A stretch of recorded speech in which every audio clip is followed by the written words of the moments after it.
እንደሚታወቀው ታዋቂው ድምጻዊ ጎሳዬ ተስፋዬ ኮንሰርቱን አቅርቦ ወደ አገር ቤት ሲመለስ ከባድ ህመም ገጥሞት በበርካታ ኢትዮጵያውያን ዘንድ ከፍተኛ አድናቆትን ያተረፈው አርቲስት ድምጻዊ ጎሳዬ ተስፋዬ ምን ገጠመው? እጅግ አስደንጋጭ መረጃ በዛሬው ዕለት ወጥቷል። በሰላም ከሀገሬ ወጥቼ በዊልቸር ላይ ተቀምጬ ታምሜ ገባው ሲል በእንባ የተናገረው አርቲስትና ድምጻዊ ጎሳዬ ተስፋዬ ከባድ ጉዳት ደርሶበት በቦሌ አየር መንገድ ላይ ያስተላለፈው መልእክት በርካቶችን አሳዝኗል። ይህንን የተመለከተው ሰይፉ ፋንታሁንም በመሮጥ ሄዶ ጠይቆት ነበረ። ምክንያቱም ጉዳዩ እጅግ አስደንጋጭ ስለሆነ ዊልቸር ተቀምጦ በማህበራዊ ሚዲያ ላይ እንደ ጉድ እየተዘዋወረ ነው። ጎሳዬ ተስፋዬ በዛሬው ቀን ማህበራዊ ሚዲያውን ተቆጣጥሮታል። ይህ ደግሞ የደስታ ዜና አይደለም። በኢትዮጵያ አየር መንገድ ላይ እጅግ ያልተጠበቀ አደጋ ደርሶበታል። ድምፃውያንን ያሳዘነ አድናቂዎችንም እጅግ ያስደነገጠ ጉዳይ ነበረ። ታዲያ ከሆስፒታል የተሰማው መረጃ አንዳንዶቹ የተለያየ ነገር ሲሉ፣ የትክክለኛው የመረጃ ምንጫችን ሰይፉ ፋንታሁን ግን እንዲህ ሲል እውነቱን አረጋግጧል። በሄደበት ሲመለስ አመም አድርጎት ተመለሰ የሚል መረጃ ማህበራዊ ሚዲያ ላይ በስፋት እያየን ነበርና ምንድነው? ምን ተፈጠረ? በሰላም የወጣን ሰው በሰላም መልሰው ማለት ትልቅ ነገር ነው።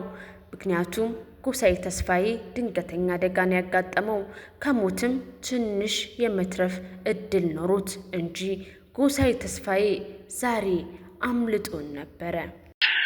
ጎሳዬ እንግዲህ ለንደን ላይ የሙዚቃ ስራውን ለማቅረብ ከራሄል ጌቱ ጋር ለንደን ነበረ። እናም እንግዲህ የሙዚቃ ስራውን አቅርቦ ዛሬ መመለስ ነበረበትና ኮንሰርቱን አቅርቦ በሚመለስበት ወቅት በኢትዮጵያ አየር መንገድ ሴራሚክ ላይ በፈሰሰ ውሃ አማካኝነት አንሸራቶት ወደቀ። ታዲያ በሰላም የወጣው ጎሳዬ ተስፋዬ በዊልቸር ሀገሩ ገባ። አሁን በሕክምና ላይ ይገኛል። ሲመለስ ኤርፖርት ውስጥ ነው እንግዲህ ምንድነው ውሃ ረጠሮ ሴራሚክ የለም ሲቪፕራ የሆነ ነገር በጣም የሚያዳልጥ በቃ ኤርፖርት ውስጥ ነው። ታዲያ ይህ አደጋ እጅግ የሚያስደነግጥ ቢሆንም ለአርቲስትና ድምፃዊ ጎሳዬ ተስፋዬ ግን እግዚአብሔር በቶሎ ምሕረቱን እንዲያመጣለት መልካም ምኞታችን እንዲሁም ጸሎታችን ነው። ለአድናቂዎቹ ለሁሉም ደግሞ እንኳን እግዚአብሔር አተረፈ ለማለት እንወዳለን። በቅርቡም ተሽለው ወደምትወደው ስራ እንደምትገባም ባለሙሉ ተስፋ ነን። እንደዚህ ያልኩኝ በምናልሹ ቆይታችን ውስጥ አዲስ ከሆናችሁ የዩቲዩብ ቻናላችንን ሰብስክራይብ እና ላይክ በማድረግ አብራችሁን ቆዩ። አዳዲስ መረጃዎችን ልናጋራችሁ ከዚሁ ዝግጅታችንን አጠናክረን ይዘንላችሁ መተናል። አብራችሁን ቆዩ። የአሜሪካ ኤምባሲ ለምን እንደማይጠይቅ ግራ ገብቶኛል። ዴዚ አሁን አሜሪካ ኤምባሲ እናቴ እንዲሆናብኛለች ብላ ወይም ደግሞ የእሷ ዘመድ የሆናችሁ የመጠየቅ መብት አላችሁ። እናቴ አልሞተችም የውሸት ወሬ ነው ማለት ትችላለች። ይሄ በጣም እውነተኛ መረጃ ነው። ምክንያቱም አንድ እንኳን ቲክቶከር ለቅሶ ባልሄደበት፣ አንድ እንኳን የቀብር ስነስርዓት ባልታየበት፣ አንድ እንኳን በሶስተኛው ቀን ቲክቶካቸውን አብርተው የመጡ ልጆች እውነትስ እናቷ ሞት ነበረ ወይ ያስብላል። እና የትኛውን መረጃ ማመን እንዳለብን እውነት ለመናገር እኔም እስካሁን ምንም ግራ ገብቶኛል። በዚህ በኩል ስታስቡት እነ ጆከርም ትክክል ናቸው፣ ያኛው ሞንም ትክክል ነው፣ እነ ዴዚም ትክክል ናቸው። አላቅም ማለት ሁላችሁ አዲስ አበባ ያሉ ቲክቶከሮች አያውቁም ማለት መሞቷን ሰምቷል እንደማንኛውም ሰው። ነገር ግን የቀብር ስነ ስርዓት ሲባል አረን እንጃ አናውቅም ነው ያሉት። እኔ በጣም በርካታ ቲክቶከሮች ስለጠየቅኩኝ ማለት ነውና ለመቅበርም የለቅሶ ስነ ስርዓቶችንም ለመታደም የዴዚ እናት ቀብር መቼ ነው የዴዚ እናት ቀብር መቼ ነው በጣም ጠይቄያቸዋለሁ። ግን አረኛ ምን የምናውቀው ነገር የለም ነው ያሉት። እናቶቻቸው ቤተሰቦቻቸው ማለት እናቶቻቸው ማለት የዴዚ እናት ቤተሰቦች ወጥተው የሆነ ነገር እንኳን አይናገሩም ወይ? ሲቀጥል ደግሞ አልሞተችም ደግሞ ላለ ማለት የቲክቶክ መንደር በዛን ያህል ልክ ውርጅብኝ ሲወርድባት አንዴ ወጥታ እንኳን እንድትመግለጫ አሰጥም። እቺ እናት ገና 100 ምናምን ፎሎወር እያላት ዮኒ ማኛ ቤት ገብታ ያን መልስ የሰጠች እናት ነች አይደለ? ያቺ እናት ታዲያ እንዴት የቲክቶክ ማህበረሰብ በዛን ያህል ልክ ሲወርድባት እንዴት ወጥታ መግለጫ አልሰጠችም? ከተቻለ አይደል አባባሌ ሞተች ለመባል የተለየ ምንም መረጃ አላገኘንም። አንድ ሁለተኛ ነገር ደግሞ አልሞተችም እንዳይባል ይሄ ሁሉ ሲወራ እናትየዋ እንዴት አልመጣችም ነው እያልኳችሁ ያለሁት ሐሳቤ እኔ ማለት ነው። ከዛ ውጪ ግን በመሃል ያለው ነገር ያው እንደዚህ የተባለ ይወራል የሚል መረጃ ለማይቀበል ያህል ነው። ካልሽም እጅግ ደስተኛ ነን፣ ከሌለሽም ነፍስሽን በአጸደ ገነት ያኑርልን። እውነተኛው መረጃ ምን እንደሆነ አይታወቅም፣ ግን ምን አሉ ብለን ስንጠይቅ የዴዚ እናት አልሞተችም የሚል መረጃ አግኝተናል ማለት ነው። ግን በዛን ያህል ድራማ መስራታችን ለምን አስፈለገ? አሁንም እውነቱ እነሱ ጋር ነው ያለው። ቲክቶከርስ ግን ምንም የሚያውቁት ታሪክ የለም። አይ ቲንክ ኢትስ ድራማ። ለማንኛውም እንደዚህ እያልኩኝ አልፌዋለሁኝ።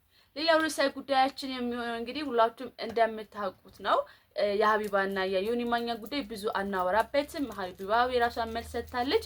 ዮኒ ማኛም እንዴት እንደዚህ ታደርጊያለሽ? ቢያንስ ወር ጠፍተሽ እንኳን ብትመጪ ብዙ ይጎርፍልሻል ብሏታል። እዚህ ጋር ጊዜ አንፈጅም። ሌላ ጉዳያችን ላይ ነው የምወስዳችሁ። ሌላው ርዕሰ ጉዳያችን በቃል ባባና በአርቲስት ገነት ንካቱ መካከል የተፈጠረው ውዝግብ ነው። ይህ ውዝግብን ባጭሩ እንመልከተውና እኔ የምነግራችሁ ነገር ይኖራል። የዛሬ 2-3 ዓመት ቲክቶክ እንደጀመርኩ 70 ሺህ ምናምን ፎሎወር እያለኝ ቀርቤ ስለ ህይወቴ ስላለፍኩበት ስለ ቤተሰቤ ስለ አጠቃላይ ነገር አውርቼ ነበር። አካፍያታለሁ፣ ታውቀኛለች። እና የሆነ ሰዓት የፍርድ ቤት ክርክር ስለነበረ ደውዬላት እንደ እናት ሰግቼ ማለት ነው። ይሄ እዚህ ላይ ቤት አጋዥ ላይ ልጄን እየጣልኩኝ ሀረር ሄጂ 2 ቀን ምናምን ልብስ ሰብስቤ መጥቼ እሸጣለሁ ምናምን ያልኩትን እንደ መረጃ ተወስዶብኝ ልጄ እንዳልነጠቅ፣ ስለዚህ አጥፊልኝ አልኳት እንደ እናት። ከዛ ኦኬ ምናምን ብላ አጠፋች። አሁን በተፈጠረው እንትን እንደ አዲስ ሄዳ ቲክቶክ ላይ ፖስት ቲክቶክ ላይ እየቆራረጠች ፖስት አደረገች። ፖስት ማድረጉ አይደለም ዩቲዩብ ላይ ማደርጋለች። የነገርኳትን ሊያስነጥቀኝ ይችላል ያልኳትን ሪዝን ሰራተኛ ላይ እየጣልኩኝ ልጄን ይሄድ ነበር እነግዳለሁ ምናምን ብላ እሱን በቃል አጋኖ ጽፋ ይሄው አስቀምጥላችኋለሁ ፖስት አደረገችው። ልንገርሽ እግዚአብሔር ይመስገን ክቡር ፍርድ ቤቱ እኔ እናትነቴን አምኖበት እኔ ጋር እንደሚበጭ አምኖበት በሁሉም አቅጣጫ አይቶ እኔ ጋር ያለምንም ክርክር ነው የተወሰነልኝ። እንደሰማችሁት ነው። ባጭሩ ልንገራችሁ ታሪኩ የተፈጠረው። አርቲስት ገነት ንጋቱ የቃል ባባን ማስታወቂያ ትወስድባታለች። ማለት ይወሳሰላሉ። ማስታወቂያ ማን እንደወሰደ አሁንም ግልጽ አይደለም። ነገር ግን እያለች ያለችው ማስታወቂያን ቀማችኝ ነው።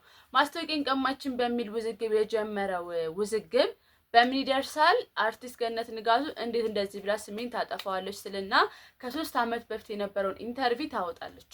የ3 ዓመቱን ኢንተርቪው አውጥታ ወደ ሚዲያ ላይ ቲክቶክ እና ዩቲዩብ ላይ ፖስት ስታደርገው ቃል ባባ ደግሞ ትነሳና እንዴት በባለፈው ህይወቴ ትመጫለሽ ብለው ድጋሚ ሌላ ውዝግብ ተነስቷል ማለት ነው። እና እውነት ለመናገር ሰው ባለፈው ህይወት አይቀጣም። ሁለተኛ ነገር ደግሞ የግል ገመናችን ለምንድን ነው ቲክቶክ ላይ የሚያወጡብን? ቃል ባባ አስቡት። የዛኔ ያንን መናገሩ አስፈላጊ አይደለም። ምናልባት ለመፈመስ ይሆናል። የዛሬ 3 ዓመት በፊት ቃል ባባ ፌመስ ስላልነበረች ማለት ነው። ፌመስ ለመሆን የተጠቀመቻቸው አማርኛዎች ሊሆኑ ይችላሉ። ነገር ግን አርቲስት ገነት ንጋቱ ደግሞ በጣም የምንወዳት ትልቅ አርቲስት ናት። በጣም የተከበረች ናት በሙያዋና በዚህ ነው ያልክ ወርዳ ደግሞ የሰውን ድሮ ታሪክ ማውጣት ደረጃ መደራረሱ እንደ አንድ ትልቅ አርቲስት ተግባባለሁ ብዬ አላስብም። እንደኔ ሐሳብ እናንተም ከኔ ሐሳብ ጋር ተስማማላችሁ ብዬ አስባለሁ። እና እባክሽን ገነት ንጋቱ ወይም አርቲስት ገነት ንጋቱ እባክሽን እንደዚህ አይነት ስጣጋቦች አትግቢ። ሰዎች የራሳቸውን ህይወት መኖር ይችላሉ፣ የራሳቸውን ህይወት ማስተዳደር ይችላሉ። እና በእንደዚህ አይነት ነገር ባትበቀያቸው። አንዳንዴ ትላንት ላይ የምናወራቸው ወሬዎች እኮ ዛሬ ላይ ምን ያህል እንደሚያደሙ እናውቃለን አይደል? ስለዚህ እባክሽን ቃል ባባም ታረቁ፣ ነገር አብርዱ፣ እኛ ከእናንተ ምን እንማር እያልኩኝ እዚህ ጋር አበቃለሁኝ። ስለዚህ ይህን የተፈጠረው ነገር። ሌላኛው የአዶናይ ማናጀር ስለ አዶናይ የተሰጠው ያልተጠበቀ ነገር ነው የምነግራችሁ። ይህም በትላንትና አላይቭ ፖድካስት ላይ ቀርቦ የአዶናይ የቲክቶክ ማናጀሩ አዶናይን የማታውቁትን ነገር ልንገራችሁ ሲል እንደዚህ ብሎ ተናግሯል። እና እሱን ፈጣን ነው በጣም እና በጣም ሰው ወዳጅ ነው። በጣም የዋህ ነው። በጣም የዋህ ነው። ምንም ልቡ ተንኮል ማያስብ ፍጡር ነው። እና እሱ የዋህ ነው። እኔ ገገማ ነኝ። አሪፍ ኮምቢኔሽን እሱም ቢማለት ነው የሚባል ይችላለሁ። እሱ በህይወታችሁ ላይ ሰው እንደዚህ የሚመሰክርላችሁ ሰዎች እግዚአብሔርን አላውቅም ሰዎች የሚመሰክሩላችሁ ሰዎች እያልኩኝ ወይ ደግሞ የአዶናይ እህት ላይ ተነስተውባታል። እስቲ እንመልከታት። አዶናይ ወላሂ አንተን ሸሚዞን ነው እንጂ እህት በጣም ስርዓተ ቢስ ውስጥ ያለውን ነገር የተናገረችው ውስጥ ያለውን ነገር ማለት ነው። ስንት ጊዜ ነው ይሄን ነገር መናገር የፈለኩት ገብቷቸዋል። እና እውነቷን ነው። ልጅቷ እንደድሜው አይደለችም። እንደዚህ እንኳን ነበረችም ጋይስ ከትግራይ ስትመጣ እንደዚህ አልነበረችም። አዶናይ ነው ያጠፋት። አዶናይ ፌመስ ላርጋት ብሎ ማለት ነው። ከክፋት አስቦት አይደለም። ነገር ግን ባለፈው የሰራሁላችሁ ቪዲዮን ባጭሩ ተቀለለው መልእክት ነው። የአዶናይ እህት እባክሽ እባክሽ እባክሽ ተለመኝን።